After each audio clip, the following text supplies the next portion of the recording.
This is a podcast by Householders Options to Protect the Environment, Hope Australia. We are a community environmental education and capacity building organisation based in Toowoomba, southeast Queensland, Australia. This is a podcast in the series Eco-Social Work in Australia.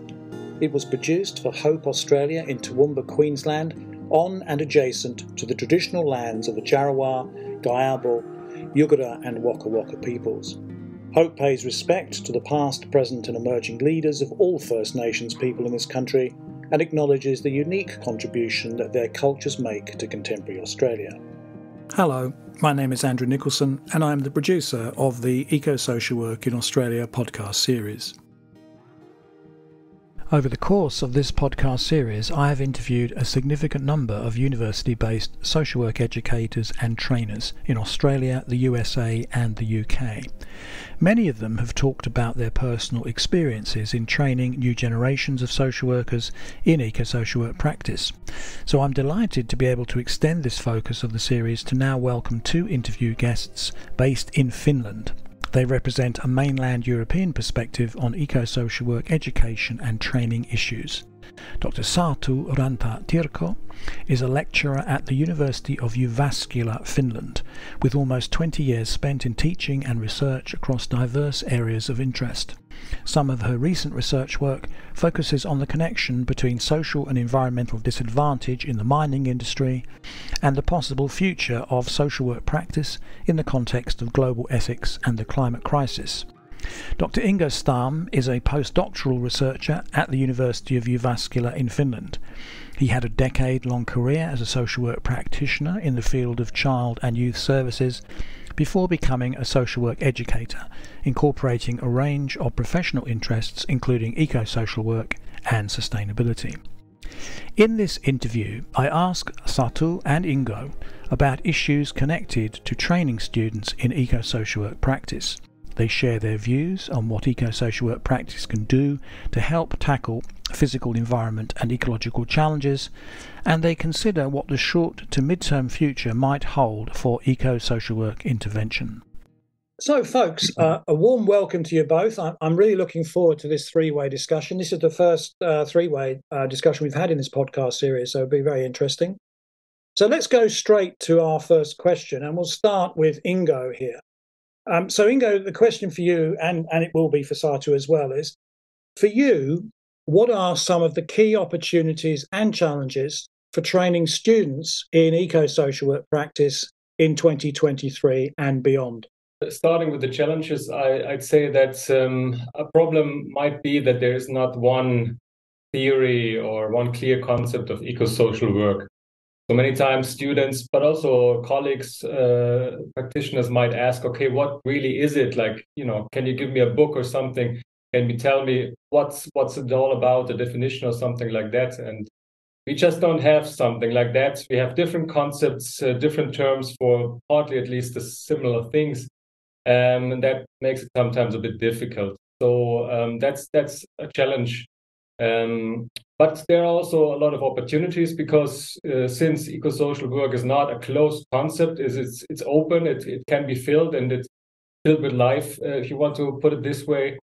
And students do it also themselves. Many are active in environmental movements, in groups. Some of them really know a lot about the topics such as sustainability and environmental issues. So you can build on a lot of knowledge and experiences very often. So that's there I see a lot of opportunities as well. Thank you for that. And now, Satu, over to you. Same question. In a nutshell, what do you consider are the main issues concerned with training students in eco-social work practice? First of all, I absolutely agree with Ingo's point that eco-social work doesn't have any one solid theoretical foundation. And actually, when teaching in the Finnish context, then there is also an issue like how to translate those concepts that are there between languages. But I think eco-social work is basically a structural and community-based framework that then utilizes many theoretical ingredients and which acknowledges and addresses to current simultaneously local and global socioeconomic and environmental problems, and the need to work them in a holistic manner and in scales both big and small. I think much of ecosocial work is figuring out in diverse ways how to acknowledge and at least not to harm the natural environment and overall the web of life on Earth while working with the social issues. If I'm thinking about the opportunities as an educator, I think that there is actually a huge opportunity to try to connect and embed the ecosocial or ecological framework as part of the students' perception and understanding of social work in both their thinking and also in their practice, and help the students to think about social work in a longer term or futures orientation, and grasp the possibilities or even just directions to work for kind of more hopeful futures. And then I think there are also many challenges because, as Ingo said, the idea of what ecosocial work is for many to start with quite alien and difficult to grasp. And also the thinking of social work is often limited to the current service infrastructures and even legislation that we have and the kind of ways of working that stem from those. And therefore, it's often quite difficult to carve out room for ecosocial work. Yeah, thanks for that, folks, both of you. Look, I'm particularly interested here in one idea, it seems to me anyway, linked to comments you both raised, and it resonates with points that have come up in discussion with other podcast series guests, and that goes to that seeming lack of an easily accessible, integrated eco-social work knowledge base, lack of theory or however you want to put that. But I've thought, and I've discussed this with other people in the past, but as a possible solution to that problem, I'd be interested to know what you think about this in very brief. What about, something like a massive open online course? I've personally thought the eco-social work field is crying out for some sort of easily accessible international learning resource, which could, perhaps be produced through national or international training institution collaboration. I mean, surely such an online, widely accessible and academically robust, of course, introductory educational framework on the topic of eco-social work could surely help speed its diffusion into social work practice. I'm personally not aware that any such MOOC, massive open online course, exists. I put that out there really as a comment, but it's not the first time that this idea of a lack of a theoretical base has come up. Let's now just go a little bit more into the personal experience of yourselves as social work trainers as I ask you both question 2. Now that question is, as a trainer or teacher, however you want to put it, what is particularly important and interesting or rewarding for you, or all three, in providing eco-social work training? And again, if Ingo, you want to start off there. Yes, I just, in preparation of this podcast, I remembered what a student said in a course I did, an online course actually in Germany for students, social work students in Frankfurt. And the student said that one of the most important insights was that I really understood that there are so many connection points between social work and environmental issues, climate crisis and sustainability. So that was obviously also very nice for me to hear that it became clear to him, and I think also the whole group, how important it is and what it all means and how many possibilities also there are in terms of how to translate it for social work practice. So kind of this is a big part, and then also, as always, exchanging ideas and seeing students creating new ideas and projects. That's also an important part. I always have in my seminars at the end the task for the students to come up with some project ideas and really kind of spell it out. How could it be implemented? And again, students very often say, now I see that it's possible. It's possible to do something and to do eco-social work without maybe having this like kind of stiff theoretical framework always, but that's not so important in this case. So these are just some examples that are really interesting and rewarding for me as a social work teacher. And Satu, your comments on that same theme. What is it about eco-social work education that most grabs your interest? Well, I have kind of a highly similar experience. So my experience is that not for everyone, but for many, the whole approach is kind of alien, and they they ask like, what does this have to do with social work? And then this connection takes place, and students can see the structural and macro sides, and also possibilities of of ecosocial work. And many of them get also inspired.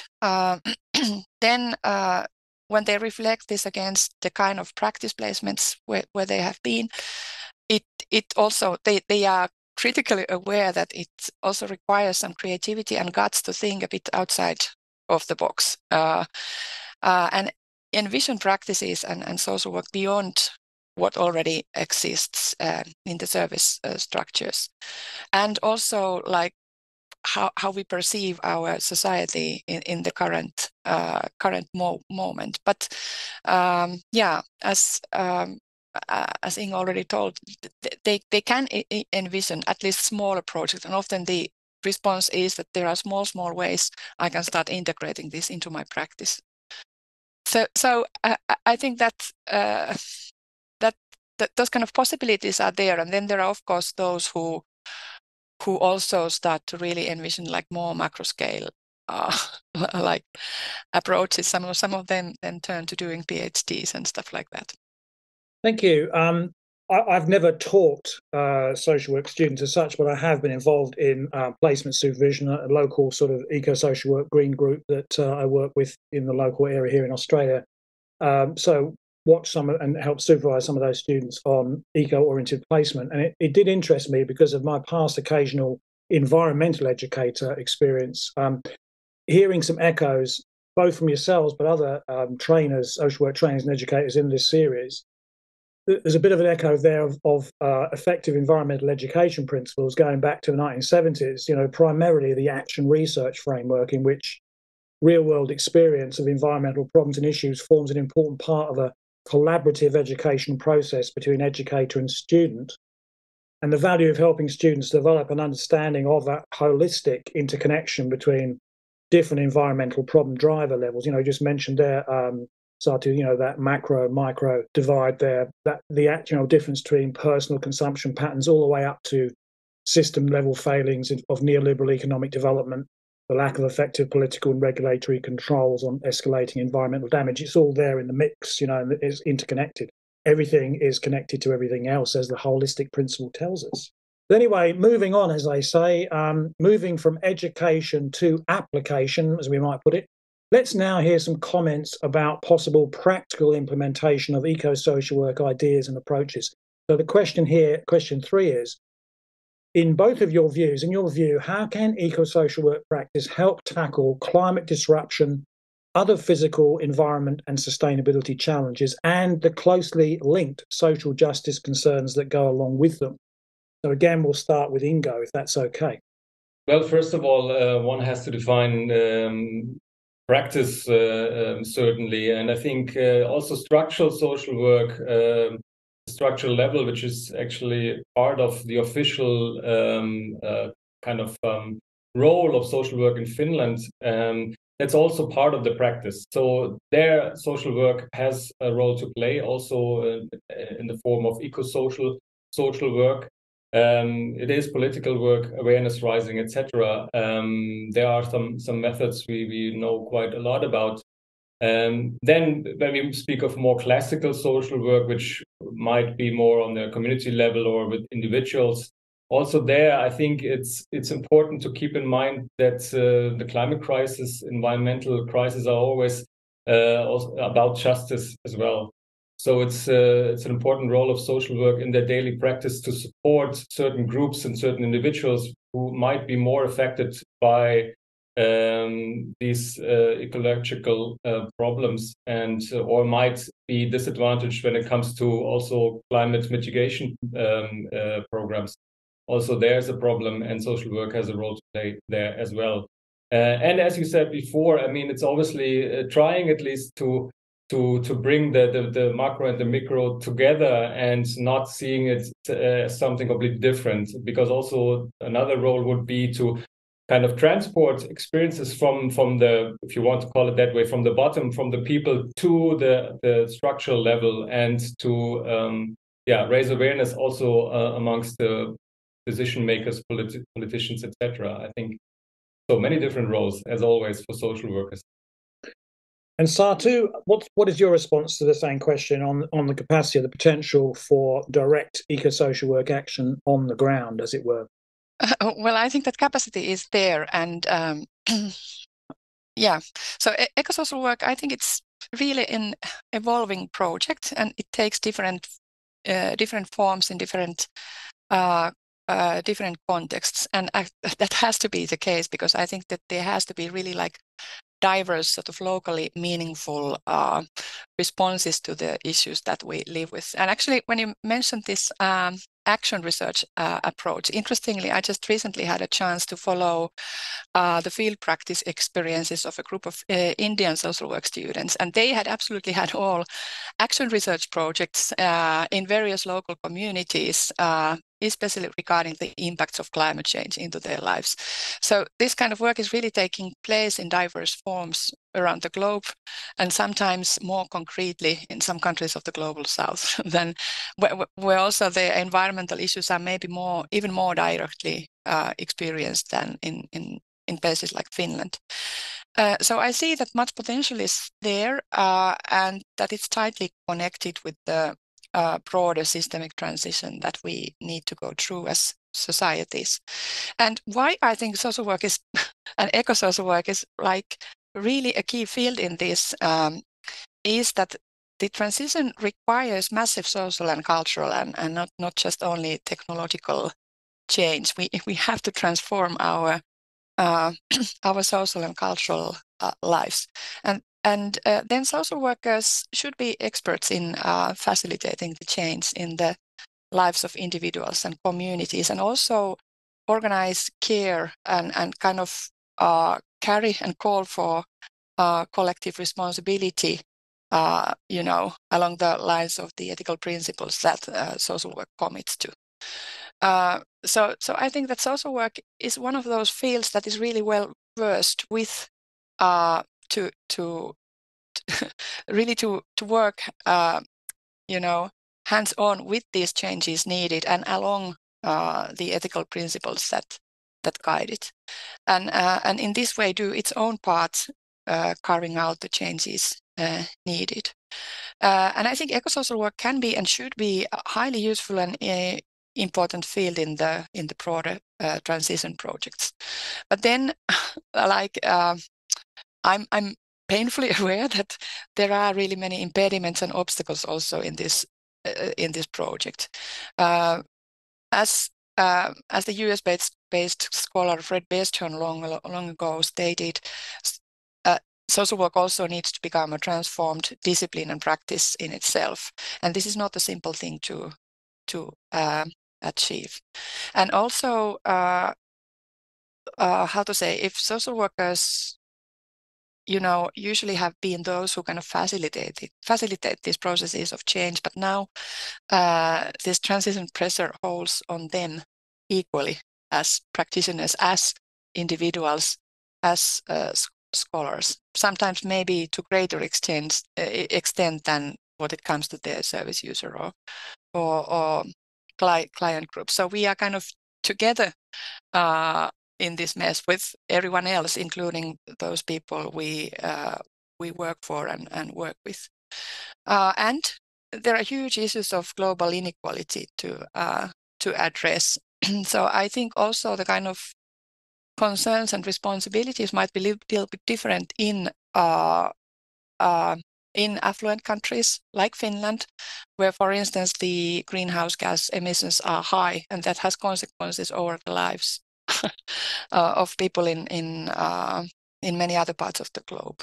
But everywhere, I think we need to be able to rethink and renew also our received views on social work, and especially in affluent countries like Finland. I think that's kind of a necessity to do, and something that we have to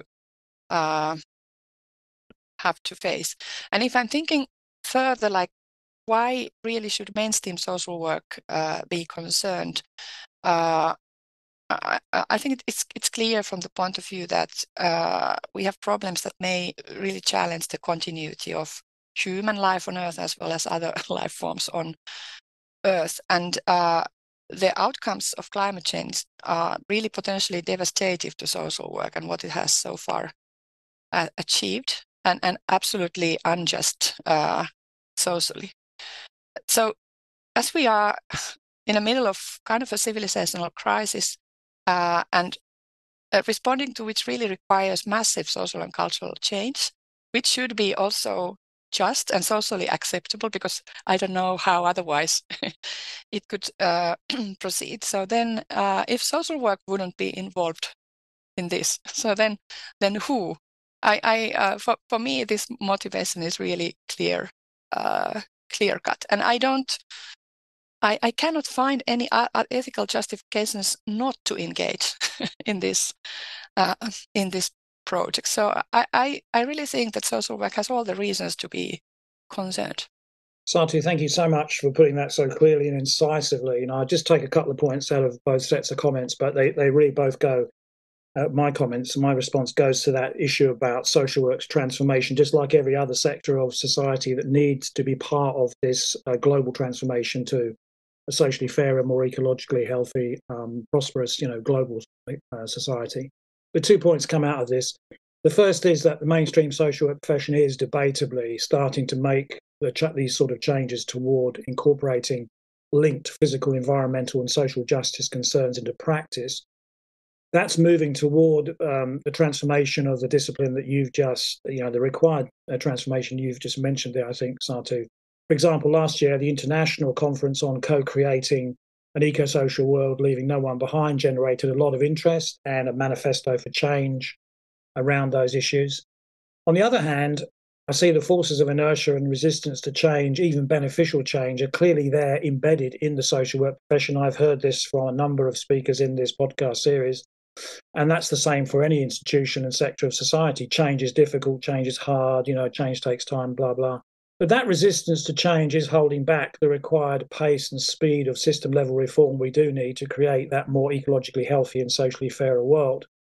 And I think that's particularly regrettable because of the growing potential of physical environmental problems such as climate disruption to greatly reduce social work's future capacity to carry out its core mission of promoting social justice outcomes. And of course, such concerns about social work's slowness to incorporate physical environmental concerns are not new. I think you've just, in a sense, pointed there to that by talking about Fred Beston, his work, one of the early academic visionaries on this topic. In Finland, also linked to the University of Jyväskylä, you have the eco-social work research of Aila-Liina Martis and Kati Nari. I hope I got close to pronouncing their names correctly. Their research work on eco-social work practice going back as far as the late 1990s, early 2000s. And perhaps most assertively of all, you had John Coates working in the late 90s and early 2000s, who left us a memorable quote from a 2003, 20 years ago, book, which seems even more relevant now than when he first penned the idea 20 years ago. To quote John Coates, social work has a choice of continuing to support a self-defeating social order or recreating itself to work towards a just and sustainable society. So we've been looking a little bit into the rear view mirror, the history of ideas and professional practices, the speed of change, what holds it back. Now, as we move towards a completion of this interview, let's shift the focus toward the future. And I want to ask you both to use your creative imaginations a little as you give us some ideas about a possible preferred future for eco-social work practice. So the specific question for you both now at question 4 is, what could or should the short to mid-term future, say the next 2 to 10 years, hold for eco-social work intervention as a body of practice within either the Finnish, European or international social work mainstream? Or put more simply, how could or should eco-social work practice develop over the next 2 to 10 years? Shall we go to you, Ingo, first of all?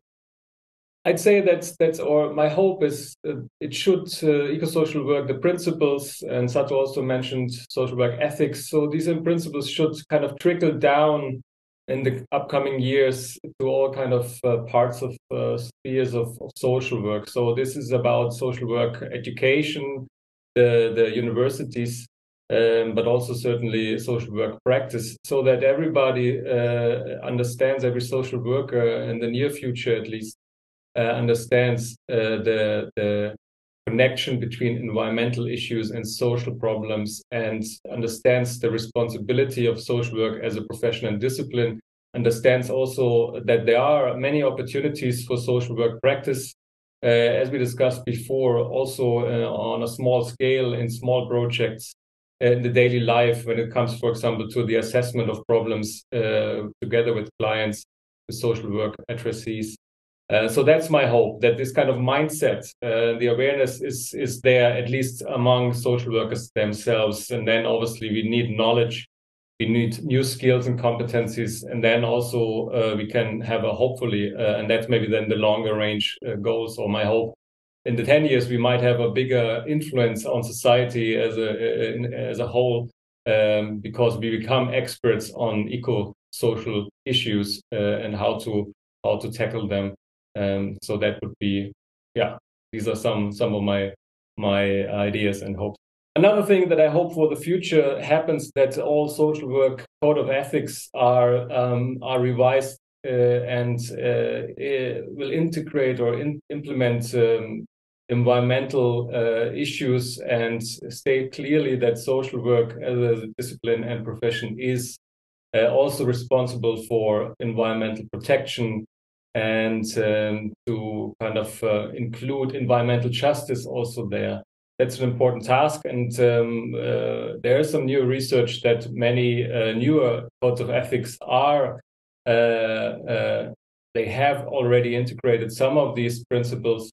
I know in Finland there's a process going on, in Germany as well. We just started a discussion with German colleagues on how to revise the German code of ethics, and groups from the professional association are very interested in that. So this is something that these processes take a long time, so it's not maybe happening within the next 1 or 2 years, but within the next 5 years, I think this should become kind of like a global standard for social work codes of ethics. Very interesting you should talk about that, because just coming quickly to the example of Australia, we have a quite well-written national social work code of ethics published by the peak professional body here, the Australian Association of Social Workers, in 2020. That code commendably does mention in a number of sections relevance and importance of physical environmental issues and problems to social work practice here. However, I've not been aware of much subsequent activity then devoted to educating and encouraging mainstream social workers as to how those code principles of physical environmental concern should or could be taken into their everyday practice. Or, for instance, how social work employing organisations should or could be taking them on board. So I think, the devil's in the detail here, as it always is the case. I mean, there's words on paper or on digital documents, but how do they get lifted off the page and actually incorporated into real everyday practice? I mean, that's always the test of the rhetoric reality gap, as I might term it. You've got the rhetoric. What's the reality on the ground? And Satu, what's your take on what could or should be happening to eco-social work over the next 10 years or so? I'm optimistic. So I really wish that what shall take place is kind of a breakthrough of ecosocial work at the level of national associations and practice. And although this might sound overly optimistic, I'm also thinking that a lot has also changed within the past 10, 20 years. So I think that there is a need to acknowledge the environmental or ecological issues as part of social work, and I believe that this realization is taking place.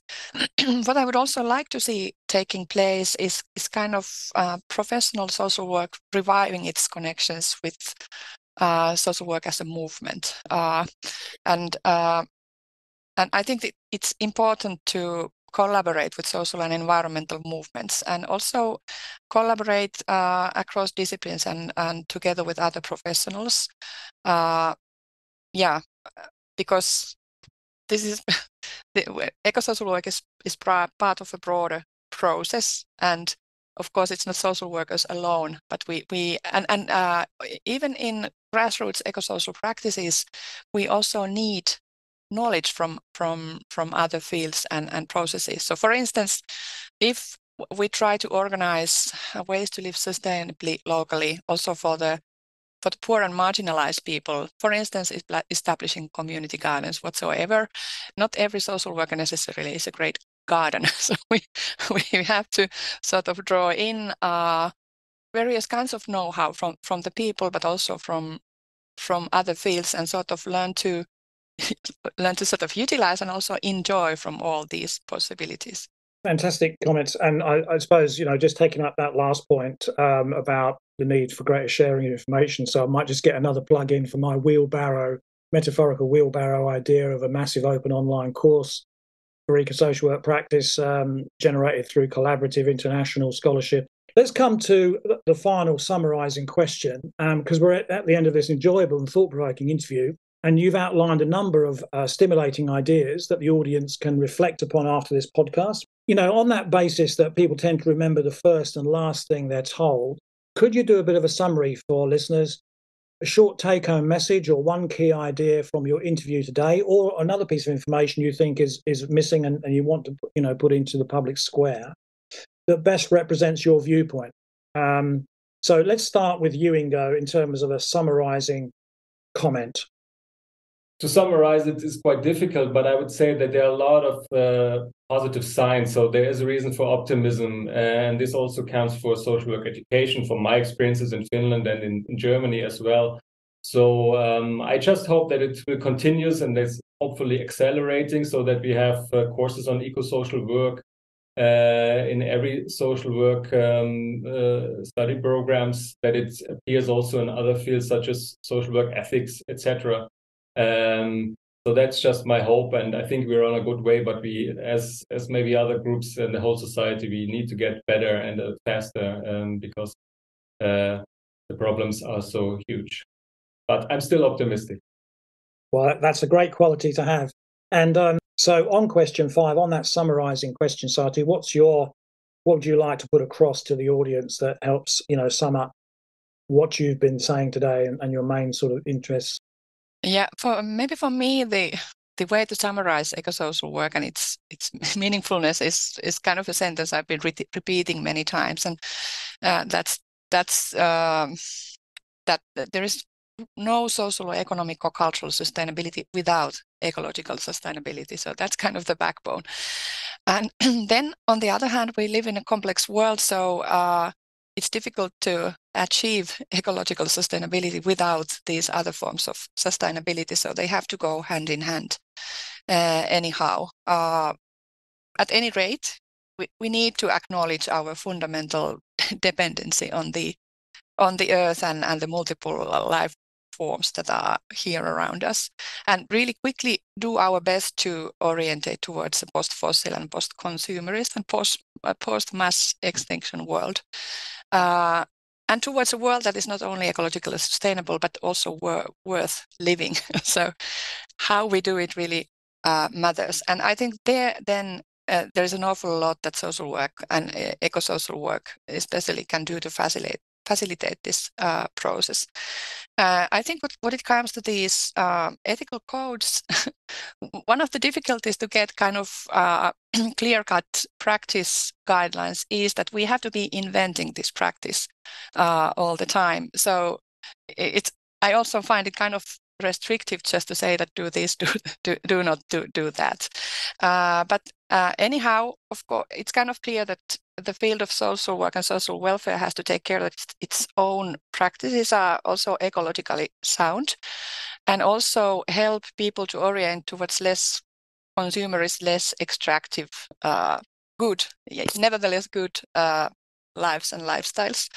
And we have to renew our ethics so that it also includes this global and intergenerational justice issues, and also environmental justice issues, and that we take into account also other life forms on Earth, and that we have to do an awful amount of emotional work and support that kind of emotional processes, because they are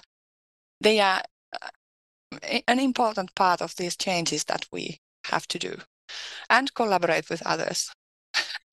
So, and possibly many other things, but this is the kind of list I can start with. Well, folks, Satu and Ingo and Satu, thanks very much for that. That completes the interview. Thank you so much for the pleasure of talking with you today. You've given our audience some great ideas, posed some interesting questions about ecosocial work training and its implications for social work practice. And we all hope this may help inform our audience's own thinking on such topics, help them start their own practice-oriented conversations with their friends, colleagues, within employing organisations and professional associations. But for now, it just remains for me, on behalf of my support organisation, Householders Options to Protect the Environment, to say goodbye and thank you very much for your time today. Yeah, thank you. I can say in Finnish, moi moi, ja mukavaa päivän jatkoa. So wish you a nice continuity of the day as well. From my side, thanks for the invitation, and goodbye. You've been listening to a podcast episode in the series Eco-Social Work in Australia, produced for Householders Options to Protect the Environment. Please consult the episode text notes for possible references to topics discussed and relevant contact details should you wish to respond to anything you've heard.